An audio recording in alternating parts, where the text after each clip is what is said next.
Love. Some would say it took a backseat when the pandemic forced us apart. As a family-run and proudly Canadian-owned company, Charm Diamond Centers saw the need to bring us together with tales of love and created the Canadian Love Map podcast. Since then, we've shared hundreds of real, uplifting stories that prove love conquers all. So thank you for listening. We couldn't do it without you. And remember, love starts here. So it's scary to think that if I make this choice that makes me happy, I might make other people unhappy. Had the Facebook status written out and hadn't pressed post and was thinking, can I do this? Welcome to the Canadian Love Map, a podcast that celebrates love stories of all kinds, presented by Canada's largest family-owned jeweler, Charm Diamond Centers. This week's love story is about love turned inward and outward. We'll meet Jay, whose life led him on a journey of discovery and eventually morphed into a mission to create a more loving and inclusive community. This is a love story with a difference. And Jay, I'm going to ask you to just start off and tell me about your love story. Well, if we're not talking about my girlfriend, my love story would be my creation of a space that was a love story to my younger self.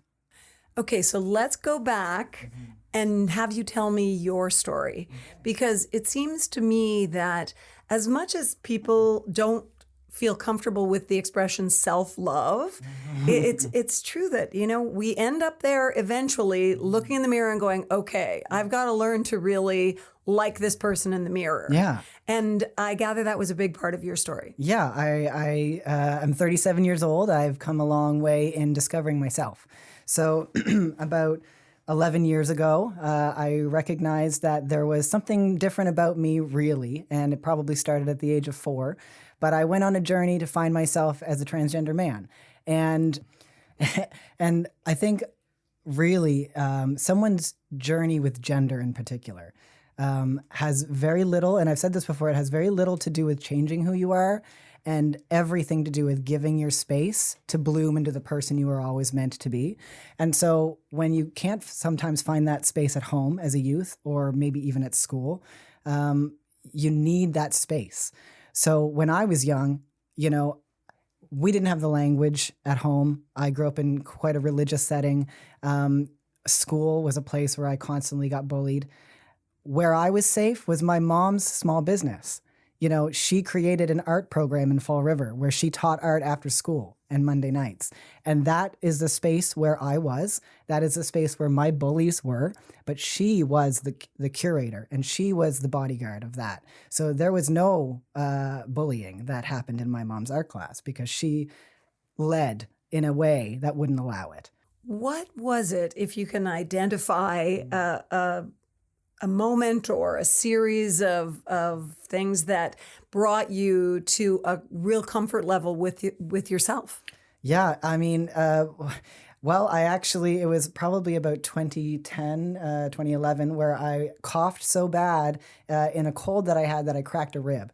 And I was bedridden for about a month and a half, and I had nothing else to do but sit in bed and be on my laptop and watch TV or whatever. And I remember at the time really delving into who am I? I was having a lot of feelings of, really needing to figure out some stuff about myself. And I stumbled across some videos on YouTube of trans people talking about their own experiences. And that was one of the first times in which I had really seen trans people talk about themselves instead of other people talking, like cisgender people talking about them or portraying them.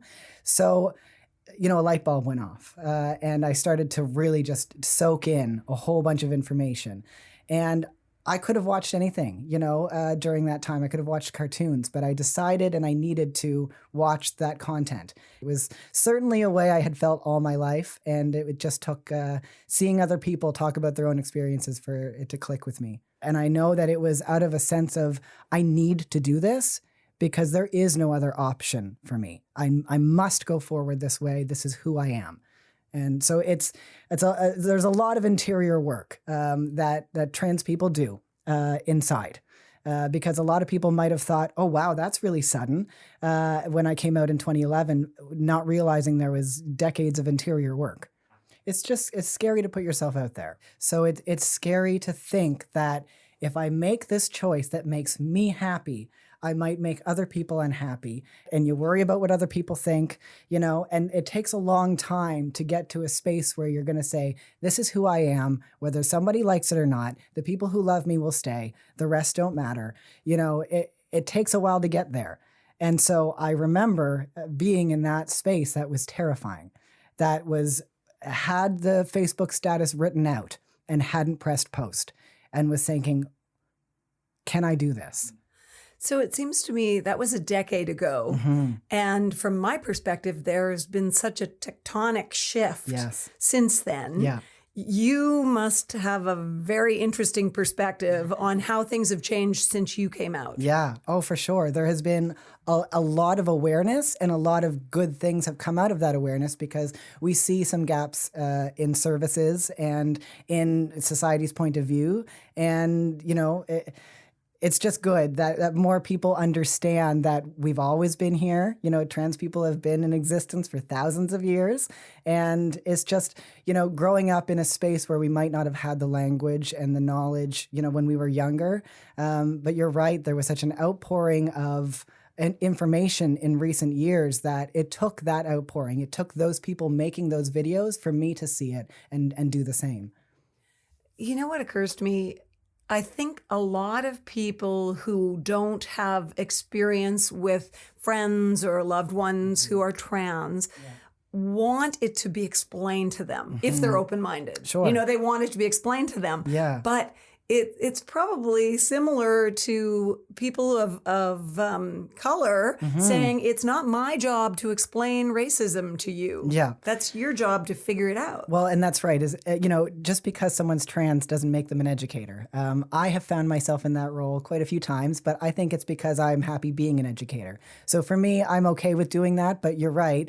Not every trans person is okay with talking about their experiences, but I think really a lot of people can find understanding if they realize that every single person puts on their gender every day. We're all, to quote a famous person who sometimes can be problematic, we're all born naked and the rest is drag, right? So we all put on our gender every day, whatever that gender expression is. And sometimes when we grow up in society, we've been taught that we need to dress a certain way, and that's not right. You need to do what makes you happy. And that's what everyone does every day, or should, is put on that gender if you want to or not, whatever makes you happy every day is what you should be doing. And I think when people aren't trans, or they don't have someone who's trans in their life, they don't really go through that extra step of thinking about what makes them a man, what makes them a woman, what makes them them. What makes them non-binary, what makes them identify that way. We need to think more about that. And I think if you identify with the gender you were assigned at birth, maybe we don't think about that as clearly as we might, if we were trans or gender non-conforming.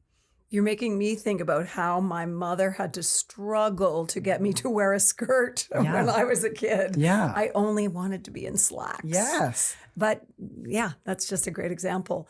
So are you inspired by the way in which the world is changing, or do you think it's too slow? I am always inspired by youth. I am inspired at how they run forward with whatever, when they have an expression and they're passionate about it, there's nothing that stops them. I love that. I think the world is changing as it will. I'd like it to change a lot faster in some regards. I don't know the statistics off by heart, but they are not good for youth who, can't make it through without help. And we know that there are barriers. And I saw those gaps. And I lived in Halifax for quite a time, but I knew that I needed to move back to somewhere like Sackville. I grew up in Fall River. Those more rural areas, or the more outskirt areas, they have youth who need help, and they don't have as many services. So I needed to create that space. That's my home. I have a passion for cleaning up my own backyard first, and that's where I saw the need. So I said, okay, I'm going to field of dreams. We're going to build it and see if people will help and come along this journey. And yeah, the statistics for youth who need the help, who don't get it, and the consequences, I'm sure you could Google search and you would not be, you'd need to have a box of Kleenex with you. But I think the world and the youth are really what give me hope.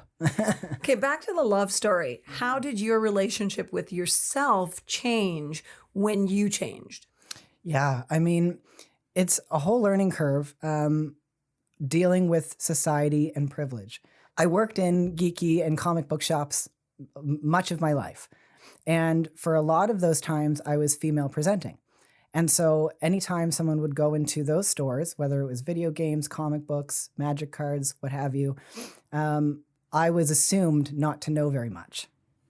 And now when people walk into my comic book store and see me today, it's assumed that I know a lot about sports. I do not sport. Go get that hoop. Yes, you do. So there's assumptions that people make. I've really learned to love the way that I present being a man and being okay with that. When I first came out as trans, I think I went hyper masculine to try to offset, the rest of my life, I guess. But I've really fallen in love with who I've become, and presented humanity the way that I do today. Okay, and how are you manifesting that through this space that you've created? Tell me about how that came to be. Yeah, I mean, when I say Cape and Cowl is me personified, I have a big personality, and then I have this space that I fill it with. It's a part of everything that I'm passionate about. Yes, it's got Spider-Man and Star Wars and lots of toys and comics, but also that space that I craved when I was young, where you can just be yourself. And many incredible, there's actually a few very special and incredible women that have influenced the space. But ultimately, it was just wanting to be accepted, wanting to go to a space where you can be yourself, no matter if it's geeky, no matter if you're gender nonconforming. When you open the doors and come into this space, you can know you're going to be respected. You can know you're going to be safe. You won't be misgendered, which was a constant stress in my life before accessing hormones. There's so many ways in which we can support youth. And I worked with the Youth Project before, and I've worked with other youth organizations, and just knowing that there are so many barriers for youth to access the help that they need and the supports that they need. And I just wanted to work on a space that could remove those barriers. So it's as much about connection as it is about comics. Yeah. Oh, totally. I mean, very often I'll say the comics are just a front for helping youth, because it's all about meeting them where they're at. So in my work with the Youth Project, I worked with a lot of youth who were not supported at home for being in the rainbow community, for what have you. And so I thought there's so many barriers for them going to seek talking to someone, maybe a counselor, or there are so many barriers to going to a medical setting. Who's going to see me? There's a lot of stress going into a medical setting. Who's going to tell my parents? No one would question why a youth would go into a comic book store. And so if they're going to a comic book store to talk to Carrie Rain of the Nova Scotia Health Authority, who offers free youth counseling through our store, no one has to know why they're going there. They might be going to get the new issue of Star Wars, but nobody has to know. They might be going to play Dungeons and Dragons, and that's great. But there's also supports there, and there's also information there that can help them connect to the other supports in the community. So in the old days on the Oprah Winfrey show, she might be having an interview with you, and she'd surprise you by bringing someone out, and we're going to bring Olivia into the conversation. Yay. But it's not really a surprise. Yeah. No. Thank you for bringing Olivia. Yes. Hello. Hi. Yes. Tell me about your involvement. No, tell me about your relationship with this space that we're talking about and with Jay. So I met Jay when he was at the inception in terms of a store. He had been working through the youth project as a fundraising coordinator, and I had been a student through NSCC back during their child and youth care program. And funny enough, actually, prior to that, we had had a few interactions as I also had come into my own reality and realization of my own trans womanness in February of 2011. So it's kind of been funny how, upon retrospect, there's a large amount of parallel in terms of a bit of our journey, and sort of then it just boom meets up for quite a bit of time. But yeah, so when Jay told me about the idea of a store being opened up in Sackville where he was going to have, birthday parties and Magic the Gathering nights and opportunities for people to be able to just drop in and, four walls that are safe and encourage people to read and explore things. I mean, personally, I'd never been into comics. I was more of a fantasy card kind of girl or books. However, he did get me to build my own small collection. But the space to me has always been one of comfort, belonging. I know that when I walk in there that no matter what's going on, Jay's going to have a friendly face. And if I got the time, I'm going to offer it to Jay, because I know at the end of the day, whatever he's got cooking in that brain of his is going to be interesting to explore and to experience. What has your role taught you about yourself? Honestly, as sort of the first volunteer and the one where when there's been oh crud moments, it's been it's allowed me to explore and take control of my own leadership abilities, and it also has given me a lot of room to grow into adulthood in terms of taking on responsibility, taking on ownership, taking on risks, making choices. Believing in yourself is a really difficult thing to do, but dang, is it rewarding when it pulls off and you stand there and say, yeah, things were completely falling apart, but you know what? At least we don't have to worry about the thing that we were worrying about originally. Now you just have to deal with the chaos that you have. I got it. And it's been wonderful. So I feel like I'm walking on eggshells with this question a little bit, because it might be naive, but has your involvement with this safe space also solidified your gender choice or your confidence in your gender choice? Do you know what I'm getting at? I know what you're getting at. I would say that definitely having that area where I don't have to necessarily worry about misgendering, especially at the beginning of the store, I was still also very much slowly dipping my toes into more outward expressions. I was very scared, very nervous, absolutely. So while the choice was already made, it was a matter of getting through the mud, trudging through the swamp. Getting the confidence that says, okay, well, at least I got this. I have a fellow transgender person who I respect and who I love as a brother and as a, volunteer boss. And he's going to respect me. If I have a desire to explore something of my identity while I'm assisting him, he's going to respect it and he's going to defend it. So, I mean, yeah, he's definitely been an advocate for me, and through that, he's been clearly able to advocate for other people, and I've also been able to help him advocate whenever I've been around, because I know that he's not a load of bull. Obviously, everything that he's saying in terms of respecting people, saying come as you are, meet people where they are, he's done that throughout our entire relationship as friends. And I thank you for that, Jay. Hey, goes both ways.